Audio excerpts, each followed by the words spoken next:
오늘 우리에게 주시는 말씀은 빌립보서 4장 1절로 9절 말씀입니다. 그러므로 나의 사랑하고 사모하는 형제들, 나의 기쁨이요 면류관이 사랑하는 자들아, 이와 같이 주 안에 서라. 내가 유오디아를 권하고 순두개를 권하노니 주 안에서 같은 마음을 품으라. 또 참으로 나와 멍에를 같이 한 내게 구하노니 복음에 나와 함께 힘쓰던 저 여인들을 돕고 또한 클레멘드와 그 외의 나의 동역자들을 도우라. 그 이름들이 생명책에 있느니라. 주 안에서 항상 기뻐하라. 내가 다시 말하노니 기뻐하라. 너희 관용을 모든 사람에게 알게 하라. 주께서 가까우시니라. 아무것도 염려하지 말고 다만 모든 일에 기도와 간구로 너희 구할 것을 감사함으로 하나님께 아뢰라. 그리하면 모든 지각에 뛰어난 하나님의 평강이 그리스도 예수 안에서 너희 마음과 생각을 지키시리라. 끝으로 형제들아, 무엇에든지 참되며 무엇에든지 경건하며 무엇에든지 옳으며 무엇에든지 정결하며 무엇에든지 사랑받을 만하며 무엇에든지 칭찬받을 만하며 무슨 덕이 있든지 무슨 기림이 있든지 이것들을 생각하라. 너희는 내게 배우고 받고 듣고 본 바를 행하라. 그리하면 평강의 하나님이 너희와 함께 하시리라. 아멘. 오늘 본문은 사도 바울이 빌립보 교회 성도들에게 전하는 마지막 권면의 말씀입니다. 사도 바울 당시 초대교회는 어디에 세워진 교회든 외부로부터 큰 박해를 받고 있었습니다. 유대인이 교인이었던 유대와 사마리아의 교인들의 경우에는 주로 유대교를 믿는 유대인들의 핍박을 받았지만 이방인이 주된 교인이었던 오늘날의 터키와 그리스 곳곳에 있는 교회들은 곧 사도 바울이 전도하며 세운 이방인의 교회들의 경우에는 그곳에 있는 유대교인들에게 핍박받는 것 외에도 같은 이방인들의 박해도 함께 받아야만 했습니다. 이를테면 유대교인들에게는 유대교의 이단 분파라고 배척을 받아야 했고 이방인들로부터는 그들의 법과 풍습을 해친다는 이유로 괴롭힘을 당해야만 했던 것입니다. 한마디로 예수님을 나의 주님으로 영접하는 순간 모든 사람에게 공공의 적이 되어버리고 마는 것입니다. 빌립보에 있는 빌립보 교회도 다른 곳의 교회들보다 더했으면 더했지 결코 덜하지 않았습니다. 왜냐하면 빌립보는 제2의 로마라고 불릴 정도로 로마의 법과 풍속을 잘 따르는 도시였기 때문입니다. 그러니 빌립보 사람들이 곧 빌립보에 사는 유대인들과 황제를 포함해서 각종 신들을 섬기는 일반 시민들과 그리고 관리들에 이르기까지 모두가 여호와 하나님을 유일한 신으로 믿고 예수님을 주님으로 섬기면서 로마의 법과 풍속을 따르지 않는 빌립보 교회의 교인들을 골칫거리로 여기면서 미워하는 것은 지극히 당연한 일일 것입니다. 하지만 빌립보서를 보면 빌립보 교회가 이와 같은 외부로부터의 시련 외에도 내부적인 문제에 봉착해 있는 것을 볼 수 있습니다. 곧 3장 2절로 3절 말씀을 보니 이렇게 말하고 있습니다. 개들을 삼가고 행악하는 자들을 삼가고 몸을 상해하는 일을 삼가라. 하나님의 성령으로 봉사하며 그리스도 예수로 자랑하고 육체를 신뢰하지 아니하는 우리가 곧 할례파라. 이렇게 말하고 있습니다. 사도 바울이 강한 어조로 말하고 있는 것인데 이를 통해서 무엇을 알 수 있습니까? 빌립보 교회의 내부 문제가 바로 자칭 할례파라 하는 사람들, 곧 율법을 지켜 행해야만 구원을 받는다라고 하는 율법주의자들과 관련이 있다라는 것입니다. 그러면 사도 바울은 어째서 이들을 문제의 원인으로 지목하는 겁니까? 그것은 이들이 믿고 행하며 전하는 것이 예수님께서 믿으시고 행하시며 전하신 복음과 정면으로 배치되기 때문입니다. 율법주의는 말씀드린 바와 같이 율법을 지켜야만 구원을 받는다는 것입니다. 그러므로 사람이 어떻게 하느냐에 따라 곧 행위에 따라서 구원의 여부가 결정되지요. 뿐만 아니라 헌신한 수준에 따라서도 지위가 달라집니다. 이를테면 열심히 하면 높아지고 적당히 하면 어중간해지고 안 하면 낮아지는 것이지요. 그래서 율법주의를 다른 말로 하게 되면 공로주의라고도 하는 것입니다. 내 운명이 내 손에 달려 있는 것이지요. 이런 율법주의가 교회로 들어오게 되면 어떻게 될까요? 복 받으려고 노력합니다. 높아지기 위해서도 열심히 합니다. 그런데 사람은 많지만 직분은 한정되어 있으니 어떻게 해야 하는 것입니까? 더 열심히 남달리 노력해야만 하는 것이지요. 서로 눈치 보면서 경쟁까지 하게 되는 것입니다. 그러니 율법주의를 따르면 사도 바울이 3장 2절에서 경고한 것처럼 세상의 복을 탐하니 천박한 개가 되고 다른 사람을 질시하고 미워하니 악을 행하게 되며 무리하면서까지 노력을 하니 몸도 상하게 되는 것입니다. 하지만 예수님의 복음은 그렇지 않습니다. 아버지신 하나님께서 아들을 내 죄를 위한 대속제물로 보내주셨다라는 것을 믿음으로 말미암아 구원받는다라고 하는 것으로서 구원받기 위하여 믿는 것 외에는 더 할 것이 없습니다. 그러므로 구원받은 성도가 무엇을 한다면 그것은 모두 죽을 수밖에 없는 죄인인 나를 구원해 주신 은혜에 대한 감사로서 하는 것입니다.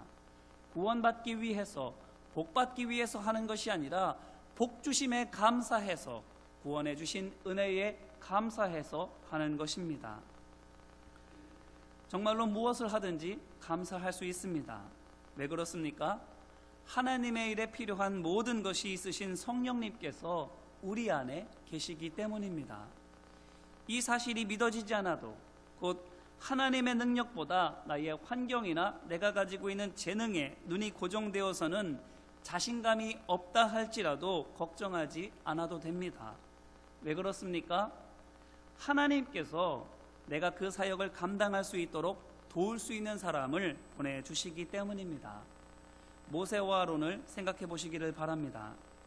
출애굽기 4장 10절로 16절 말씀을 보니 하나님께서 모세를 이스라엘 자손을 애굽에서 이끌어낼 지도자로 부르시는데 그에게 뭐라고 말씀하십니까? 애굽 왕 앞에 가서 내 말을 전하라고 말씀하시지요. 그런데 이에 대해서 모세가 뭐라고 대답합니까? 저는 본래 말을 잘 하지 못하는 사람입니다. 이렇게 말합니다. 주저하는 것이지요. 그러자 하나님께서 또한 뭐라고 말씀해 주십니까? 내가 바로 사람의 입을 지은 하나님이니 내가 내 입과 함께 있어서 할 말을 가르치리라 이렇게 말씀하십니다. 염려하지 말라는 것입니다. 못하면 하게 해서라도 해주겠다라는 것이지요.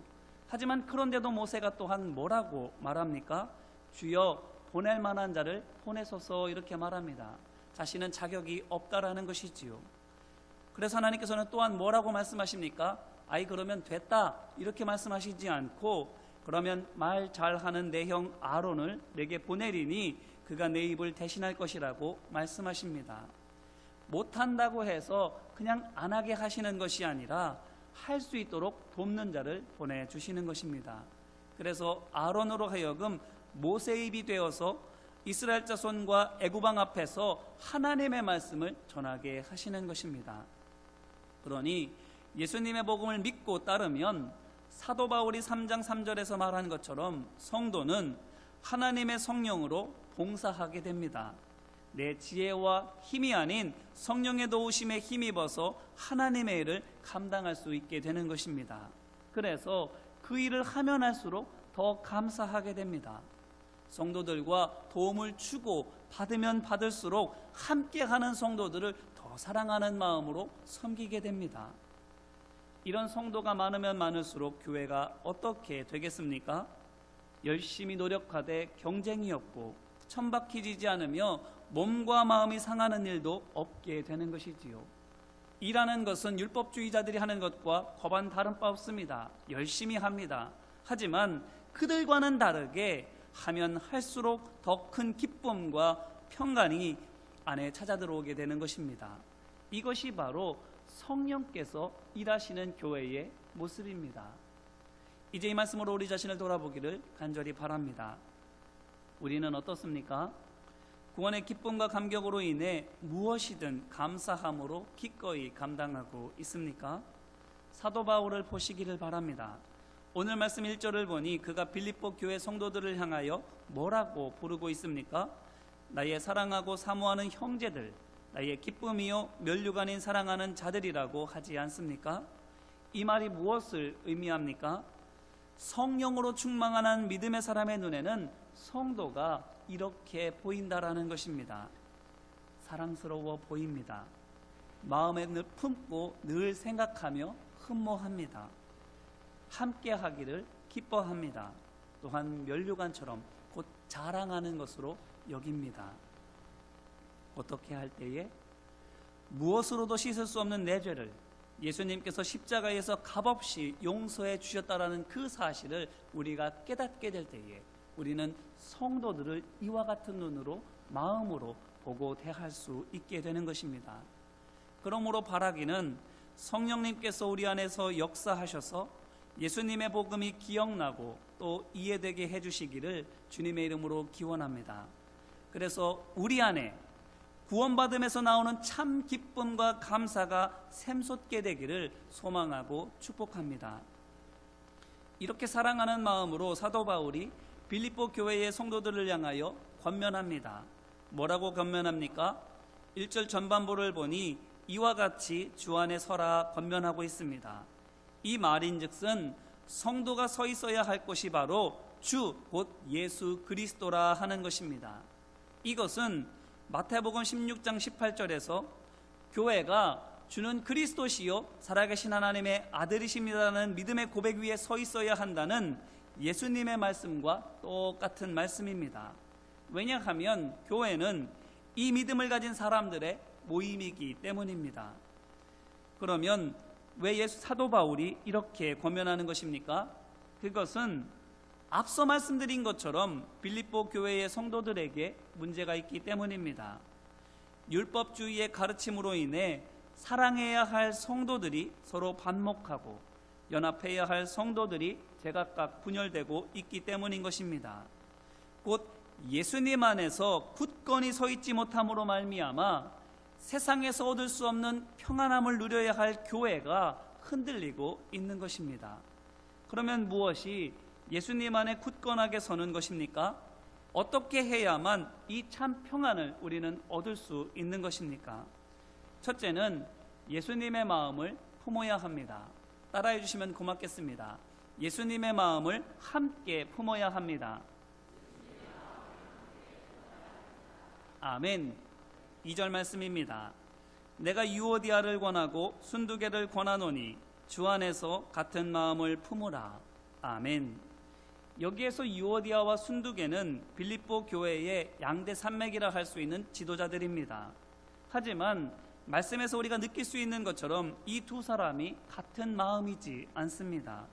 그러니 생각하는 바가 다르고 일하는 방식이 다르니 교회가 평안하지 않은 것은 전혀 이상한 것이 아닙니다. 그런데 사도 바울이 이 사람들에게 주 안에서 같은 마음을 품으라고 권면하는 것을 눈여겨보시기를 바랍니다. 그저 같은 마음을 품으라고 하는 것이 아니라 주 안에서 같은 마음을 품으라고 말하고 있는 것이지요. 두 사람이 어떤 식으로든지 간에 합의하라고 하는 것이 아닙니다. 옳고 그름에 상관없이 마음만 하나로 모아지면 된다라고 말하는 것이 아닌 것입니다. 무엇으로 하나가 되어야 한다는 것입니까? 주 안에서 예수님으로 하나 되어야 한다라는 것입니다. 그러면 어떻게 해야 예수님으로 하나 될 수 있습니까? 각자가 예수님을 바라보아야만 합니다. 서로 마주보는 것이 아닙니다. 서로에게 맞추어 주는 것도 아닙니다. 예수님을 바라보는 것이고 하나님의 말씀에 내 생각과 뜻을 맞추어 가는 것입니다. 그럴 때에 하나가 되어질 수 있는 것입니다. 에베소서 4장 5절 말씀을 보게 되면 주도 한 분이시요 믿음도 하나요 세례도 하나라 말씀하고 있습니다. 이와 같이 한 분이신 예수님의 생각과 뜻을 함께 나누어 갈 수 있는 것입니다. 예수님을 바라보면, 예수님의 말씀을 우리 각자가 지켜 행하게 되면. 그렇기 때문에 사도 요한도 요한일서 5장 2절에서 말하기를 하나님을 사랑하고 그의 계명들을 지킬 때에 이로써 우리가 하나님의 자녀를 사랑하는 줄을 아느니라라고 말하는 것입니다. 하나님을 사랑하여 말씀을 준행하는 것이, 예수님을 사랑하고 그 말씀대로 순종하는 것이 바로 하나님의 자녀로 부르심을 받은 성도를 사랑하는 길이라고 우리에게 말씀하고 있는 것입니다. 그러니 믿음의 형제자매를 사랑하려면, 그들을 진정으로 잘 도와주려면 어떻게 해야 하는 것입니까? 어떻게든 인간적으로 사랑하고 품어주려고 애쓰는 것이 아니라 먼저 하나님을 우리가 사랑해야 하는 것입니다. 그들에게 어떻게든 잘 해주려고 노력하기보다 먼저 하나님의 말씀대로 우리가 지켜 행해야만 하는 것입니다. 그러면 하나님 안에서 내가 보입니다. 그리고 그들이 보입니다. 그러면서 우리가 보여집니다. 우리가 되기 위해서 내가 그들을 위해서 무엇을 해야 할지를 알게 되는 것입니다. 그렇게 성도들을 사랑하게 되고 섬기게 되는 것입니다. 이제 이 말씀에 비추어서 우리 자신을, 또한 우리 모두를 돌아보기를 간절히 바랍니다. 우리는 어떻습니까? 우리는 어디를 보고 있습니까? 저마다 다른 데를 바라보고 있거나 또는 서로를 마주보고 있지 않습니까? 아니면 어디에 있든지 한 곳, 곧 예수님만을 바라보고 있습니까? 다른 곳을 바라보고 있다면 마치 지휘자 없는 찬양대처럼 불협화음이 나게 될 것입니다. 또한 마주보고 있다 할지라도 예수님 안에서가 아니라 그저 우리끼리 서로 바라만 보고 있다고 한다면 마음이 맞고 안 맞고에 따라서 좋을 수도 있고 나쁠 수도 있습니다. 마음이 맞으면 어떻게 합니까? 의기투합해서는 육신의 일을 함께 도모하게 됩니다. 마음이 안 맞으면요, 그 일을 두고 서로 욕심을 내어서는 다투게 되지요. 서로를 바라보며 으르렁거리게 되는 것입니다. 하지만 예수님을 바라보고 있으면 어떻게 됩니까? 우리 모두가 어디에 있든지 간에 한 곳만을 바라보게 되는 것입니다. 한 마음을 가지게 되는 것이지요. 그러니 보십시오. 3절에서 사도 바울이 뭐라고 하고 있습니까? 3절 말씀입니다. 또 참으로 나와 멍에를 같이 한 내게 구하노니 복음에 나와 함께 힘쓰던 저 여인들을 돕고 또한 글레멘드와 그 외의 나의 동역자들을 도우라. 그 이름들이 생명책에 있느니라. 아멘. 사도 바울이 누구에게 권면하고 있습니까? 나와 멍에를 같이 한 내게라, 이렇게 말하고 있습니다. 사도 바울과 같은 믿음을 가지고 있는 성도들에게 권면하고 있는 것입니다. 그들에게 뭐라고 권면하는 것입니까? 도우라는 것입니다. 그러므로 평안을 얻기 위해서는 두 번째로는 따라해 주시면 또한 감사하겠습니다. 도와주어야 합니다. 아멘. 누구를 도와야 합니까? 읽어드린 3절 말씀을 보면 알 수 있는 것처럼 먼저는 저 여인들입니다. 어떤 여인들입니까? 마음이 맞지 않아서 다투고 있는 유오디아와 순두개를 가리키는 것이지요. 이들을 어떻게 도우라는 것입니까? 유오디아의 편을 들어주거나 순두개의 편을 들어주라는 것입니까? 아닙니다. 이들이 바울과 같은 믿음을 가지고 있는 사람들처럼 예수님 안에서 예수님의 마음을 품을 수 있도록 도와주라는 것입니다. 예수님만을 바라볼 수 있도록 그들의 눈을 예수님께로 인도해 주라고 말하고 있는 것입니다. 또한 누구를 도와주어야 하는가 하면 글레멘드와 나의 동역자들이라, 이렇게 말하고 있습니다. 곧 바울이 전하는 십자가와 부활의 복음을 위하여 열심히 일하고 있는 믿음의 종들을 도와주어야 한다라는 것입니다. 그러므로 반목하는 사람들을 돕고 믿음의 사람들을 도우라고 하는 이 말은 무엇을 의미하는 것입니까? 바로 유오디아와 순두개의 믿음을 회복시켜주기 위하여, 그리고 목자 잃은 양처럼 이리저리 휩쓸리며 방황하는 성도들을 바른 길로 인도해주기 위하여 바른 믿음을 믿고 따르는 성도들과 함께 연합하라는 것입니다. 교회와 성도들을 위한 사역을 혼자만 하려고 하지 말고 같은 믿음 안에서 한 마음을 품은 성도들과 함께 하라는 것입니다. 선지자 엘리야를 생각해 보시기를 바랍니다. 열왕기상 19장 10절 말씀을 보니 이세벨의 핍박을 피해서 엘리야가 호렙산으로 숨어들게 되지요. 그때 그가 하나님께 이 땅에 이제는 저만 남았습니다라고 탄식합니다. 그가 왜 이렇게 절망하고 있습니까? 그가 정말로 마지막 남은 유일한 하나님의 종이기 때문입니까? 아닙니다. 왜냐하면 열왕기상 19장 16절로 18절 말씀을 보게 되면 하나님께서 뭐라고 말씀하시는가 하면 너 말고도 수많은 의인들이 있다고 말씀하시기 때문입니다. 엘리사도 있고 예후도 있고 심지어는 바알에게 무릎 꿇지 않고 그에게 입맞추지 않은 7,000명의 의인들이 있기 때문인 것입니다. 자, 그러면 이것이 무엇을 의미하는 것입니까? 엘리야가 지금까지는 혼자서만 하나님의 일을 하고 있었다라는 것입니다. 실제로 열왕기상 17장으로도 19장까지 엘리야가 하나님께로부터 이 말씀을 듣기 전까지 엘리야가 어떻게 합니까? 열왕기상 17장부터 19장까지 어디를 보더라도 엘리야가 믿음의 사람들과 함께 했다라는 것을 찾아볼 수 없습니다. 그들을 찾아갔고 그들과 함께하며 그들과 같이 하나님의 일을 했다라는 이야기가 전혀 없는 것입니다. 하지만 이 말씀을 들은 후로는 엘리야가 어떻게 합니까? 그 말씀 바로 다음에 나오는 열왕기상 19장 19절 말씀을 보니 하나님의 말씀을 듣자마자 당장 엘리야를 찾아가서는 그를 불러서 함께합니다. 그리고 그 뒤로 열왕기상 20장 35절 말씀을 보니 드디어 성경에 선지자의 무리가 있더라라는 말이 나옵니다. 그리고는 열왕기하 2장 3절 말씀에 이르러서는 베델에 있는 선지자의 제자들에 대하여 이야기합니다. 이것이 무엇을 우리에게 보여주는 것입니까? 이제부터는 엘리야가 믿음의 사람들을 찾아다니고 함께하면서 같이 하나님의 일을 행해 나아가고 있다라는 것입니다.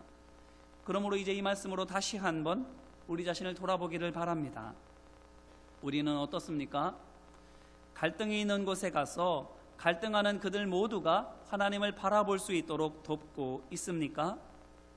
이를테면 사도 바울이 당부하는 것처럼 우리에게 있는 유오디아와 순두개를 회복시키기 위하여 우리 중에 있는 글레멘들을 찾아서 함께 기도하며 일하고 있는가 하는 것입니다.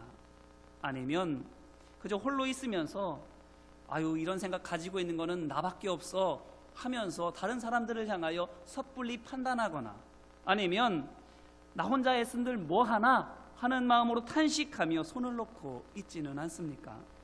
바라기는 기도로 구하고 믿음으로 찾기를 소망하고 축복합니다. 글레멘드 같은 믿음의 사람들이 우리 가운데에도 있는 줄로 믿습니다. 보물찾기 하듯이 숨겨진 글레멘드를 찾고 구할 때에 엘리야가 엘리사와 선지자들을 만나서 함께한 것처럼 우리 역시 함께할 보석 같은 믿음의 일꾼들을 만나게 될 줄로 믿습니다. 만나서 그들과 함께 말씀을 들고 깨어진 관계 속으로 들어가고 사랑을 품고 무너진 사역 속으로 들어가기를 주님의 이름으로 기원합니다. 그러면 어떻게 하면 이렇게 보석 같은 성도들을 우리가 알아볼 수 있습니까? 볼 수 있는 눈이 있어야 찾을 수 있지요. 육신의 눈으로는 아무리 들여다봐도 이 사람은 나이가 어려서 안 되고 이 사람은 학력이 떨어져서 안 되고 이 사람은 성격이 이상해서 안 되고 이 사람은 어쨌든 기분 나빠서 안 되고 여러 가지로 안 되는 것들 투성이지만 믿음의 눈을 들어보게 되면 보석 같은 하나님의 종들이 보여지게 되는 것이지요. 어떻게 하면 됩니까? 이를 위해서 사도 바울은 먼저 오늘 말씀 4절에서 이렇게 말합니다. 주 안에서 항상 기뻐하라. 내가 다시 말하노니 기뻐하라. 아멘. 주 안에서 기뻐하라고 말하고 있습니다. 우리로 하여금 세상의 것을 기뻐하지 말고 주 안에서 곧 하나님께서 기뻐하시는 것을 기뻐하라고 권면하는 것입니다. 거룩하고 의로운 것을 우리가 좋아해야만 하나님께서 기뻐하시는 것을 볼 수 있는 눈이 열려지게 되는 것입니다. 또한 5절에서 또한 이렇게 말합니다. 너희 관용을 모든 사람에게 알게 하라. 주께서 가까우시니라. 아멘. 관대하라고 권면하고 있습니다. 한마디로 넓은 마음을 품으라 하는 것입니다. 또한 마지막으로는 6절 말씀입니다. 뭐라고 합니까? 아무것도 염려하지 말고 다만 모든 일에 기도와 간구로 너희 구할 것을 감사함으로 하나님께 아뢰라. 아멘. 뭐라고 권면하고 있습니까? 이루어질 줄로 믿고 기도하라고 권면하고 있습니다. 기도의 사람이 되라고 하는 것이지요. 자, 이 세 가지 권면을 통해서 우리가 무엇을 알 수 있습니까? 바로 우리가 거룩하고 의로운 것을 바라되 자신에게 대하여서는 철저하고 다른 사람들에 대하여서는 관대해야 한다라는 것이고, 이것을 위해서 우리가 성령의 도우심으로 우리 자신이 거룩하게 변화되어질 수 있음을 믿고 기도해야 한다라는 것입니다. 다른 사람이나 환경이 바뀔 수 있다라는 것보다 우리 자신이 그리스도의 장성한 분량에 이르도록 잘할 수 있다라는 것을 확고하게 믿고 기도해야 한다라는 것입니다. 6절 말씀을 가만히 묵상하면서 모든 일에 기도와 간구로 너희 구할 것을 감사함으로 하나님께 아뢰라고 하는데, 내가 구할 수 있는 전부, 정말 이것만큼은 정말로 내가 구하지 않으면 안 되는 가장 중요한 것이 무엇일까라고 가만히 생각을 해보니 다른 사람도 아니요, 환경과 문제도 아니요, 나 자신이더라 하는 것이지요. 왜 그렇습니까? 내가 달라질 수 있다는 것을 믿을 수만 있다면 못 믿을 것이 없기 때문입니다. 보십시오. 그렇기 때문에 7절에서 말하는 것처럼 그때 모든 지각에 뛰어난 하나님의 평강이 우리의 마음과 생각을 지키실 것이라고 말하지 않습니까? 자, 이것이 무엇을 말하는 것입니까? 모든 것을 다 아시는 하나님께서 우리에게 안 될 것이 없구나라고 깨닫게 하여 주셔서 무엇이든지 간에 믿음으로 행할 수 있도록 우리 마음에 평안함과 담대함을 주신다라는 것입니다. 근거 없는 자신감이 아닙니다. 확실히 알고 믿고 따라가는 것입니다. 왜 그렇습니까? 내가 바뀌었기 때문입니다. 사도 바울을 생각해 보세요. 핍박자요, 박해자요, 폭행자였습니다. 그랬던 그가 예수 그리스도로 말미암아 변화되고 나니 사람들에게 무엇을 전합니까? 나 같은 죄인도 하나님께서 구원하셨다면 당신도 하나님께서 구원하시지 않겠습니까? 나 같은 사람도 변화될 수 있다면 당신도 얼마든지 변화될 수 있지 않겠습니까? 사람들에게 자신의 변화된 것을 증언하면서 격려하지 않습니까? 이처럼 우리 자신이 변화된 것을 경험하게 되면 사람들에게 담대하게 증언할 수 있는 것입니다. 이것만큼 확실하게 믿을 수 있는 것이 없기 때문이지요. 그러므로 다시 한번 바라기는 글레멘드 같은 믿음의 동역자들을 알아볼 수 있도록, 그들과 함께 하나님의 역사를 함께 이루어갈 수 있도록 거룩함을 추구하고 넓은 마음으로 포용하고 믿음으로 기도하는 우리 모두가 되기를 주님의 이름으로 기원합니다. 그래서 우리 자신의 변화를 경험하고 다른 사람들의 변화를 위하여 담대하게 섬길 수 있는 우리 모두가 되기를 주님의 이름으로 축원합니다. 그러므로 사도 바울이 마지막으로 뭐라고 권면하고 있습니까? 행하라고 하고 있습니다. 9절 말씀입니다. 너희는 내게 배우고 받고 듣고 본 바를 행하라. 그리하면 평강의 하나님이 너희와 함께 계시리라. 아멘. 앞선 7절 말씀에서는 너희의 마음과 생각을 주님의 평강으로 지켜주시겠다 이렇게 말씀하셨는데, 9절에서는 한 걸음 더 나아가서 마음과 생각만이 아니라 삶을 완전히 하나님의 평강 가운데에 잠기게 하신다 이렇게 말하고 있습니다. 어떻게 하면? 행하면. 무엇을 위해? 참되기를 위하여, 경건하기를 위하여, 옳기를 위하여, 정결하기를 위하여, 하나님과 사람들 앞에 사랑받기를 위하여, 하나님과 사람 앞에 칭찬받기를 위하여, 그리스도의 덕을 세우기 위하여, 그리스도를 온전히 드러내는 삶을 살기 위하여 우리가 믿음으로 행하며 나아가게 될 때에 마음과 생각뿐만 아니라 우리의 삶을 주님께서는 평강으로 인도해 주신다라는 것입니다. 이렇게만 말씀드리면 언뜻 이해가 안 되실 수도 있겠습니다. 그러면 어떻게 이해하면 보다 더 잘 이해할 수 있습니까? 마치 풍랑이는 바다 위를 걸었던 베드로와 같은 것입니다. 삶은 풍랑입니다. 파도가 치고 바람이 거세게 밀려옵니다. 그런데 주님만을 바라보면 어떻게 됩니까? 그 위를 평안하게 걸어갈 수가 있게 되는 것입니다. 우리의 삶에 고난과 어려움이 있다 할지라도, 불안정하고 힘든 문제가 놓여져 있다 할지라도, 주님이 주시는 이 평안함으로 말미암아 그것을 능히 이겨나갈 수가 있게 되는 것입니다. 이것이 바로 주님이 주시는 평안입니다. 이 평강의 하나님이 함께 하시겠다고 우리에게 약속해 주지 않으십니까? 그러니 믿음으로 행하는 우리 모두가 되기를 주님의 이름으로 기원합니다.